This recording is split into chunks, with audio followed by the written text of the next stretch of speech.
hapo tena. Kuziba.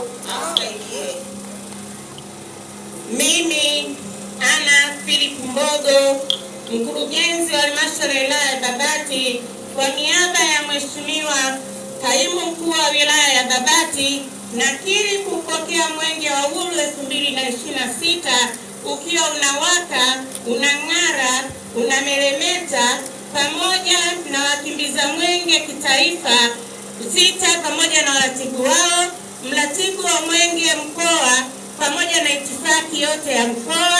Na Mwenge wa Uhuru katika halmashauri ya Babati utakimbizwa kilomita 218.3 katika tarafa 3, kata 12, vijiji 26. Utazindua miradi miwili, utaweka jiwe la msingi miradi miwili, na miradi mitatu itaona itakaguliwa, na vile vile miradi hii 7 ina thamani ya bilioni 4,449 na 6,376.